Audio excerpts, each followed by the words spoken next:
అందరికీ జై Shriram. Hara Hara Mahadev. After a long time వచ్చాను. ఇప్పుడు ప్రెసెంట్ కొత్త టాపిక్ ఒకటి నడుస్తుంది. అది యాక్చువల్గా కొత్త టాపిక్, అది జనాలకి. నాకైతే చిన్నప్పటి నుంచి ఉన్న డౌట్. ఎందుకంటే మా ఇంట్లో సాయిబాబాని కొలవడం నాకు తెలిసినప్పటి చిన్నప్పటి నుంచి మా ఇంట్లో వస్తున్న ఒక ఆనవాయితీ లాగా అనమాట. ఎంత డీప్ గా కొలుస్తారంటే రైట్ నౌ ఇప్పటికి కూడా మా నాన్న అయితే సాయిబాబా టెంపుల్కి వెళ్ళి దండం పెట్టుకొని నిద్రలేసి సాయిబాబా టెంపుల్కి వెళ్ళి దండం పెట్టుకొని రోజు స్టార్ట్ చేయడు. ఎట్టి పరిస్థితుల్లో బాబాని వెళ్ళి దర్శనం చేసుకోవాల్సిందే. అండ్ వన్ మోర్ థింగ్ ఏంటంటే ఆ బాబా కూడా ఎక్కడ ఉంటది? శివాలయం బయట ఉంది. శివాలయంకి పోడు. అసలు ఏ దేవుణ్ణి పక్కన పెట్టేశాడు అందరినీ. బాబా టెంపుల్కి వెళ్ళాడా, దండం పెట్టుకున్నాడా, బాబా కొలుచుకున్నాడా, బాబాని చూసుకున్నాడా, మొత్తం సర్వం బాబానే. ఇంకొక నెక్స్ట్ లెవెల్ థింగ్ ఏంటంటే హలాల్ హలాల్ మాంసం మాత్రమే టచ్ చేస్తాడు. హలాల్ చేసిన మాంసం మాత్రమే. అసలు ముస్లిం సాంప్రదాయాలు కదా ఇవన్నీ. నాకు చిన్నప్పటి నుంచి ఒక డౌట్ ఉండేది. ఇది ఎలాగబ్బా వీళ్ళు ఇలాగా ఇది చేస్తున్నారు?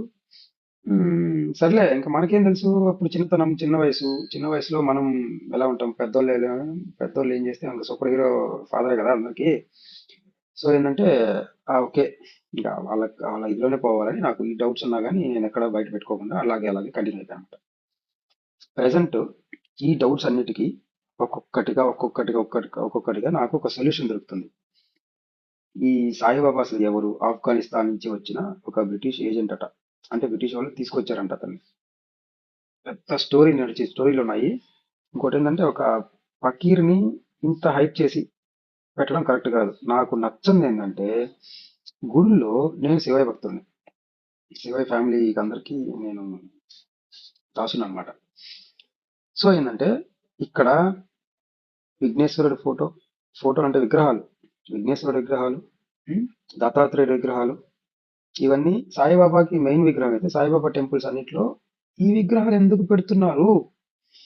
ఇది కరెక్ట్ కాదు. మీరు కొలవాలనుకుంటే సాయిబాబాని కొలుచుకోండి, అది ఇష్యూ కాదు.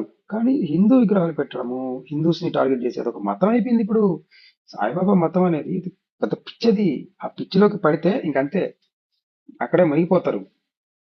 ఓకే, నెక్స్ట్ కంటిన్యూయేషన్ వీడియో నేను చేస్తాను. టైం కొంచెం ఎక్స్ట్రీమ్కి వెళ్తుంది. ఓకేనా? నెక్స్ట్ పార్ట్ 2లో కలుద్దాం. వీడియో షేర్ చేయండి, సబ్స్క్రైబ్ చేసుకోండి, ఇన్స్టాలో అయితే ఫాలో చేసుకోండి. ఇక నుంచి రెగ్యులర్గా ఏదో ఒక వీడియో పెడుతూనే ఉంటాను. జై హింద్, జై భారత్.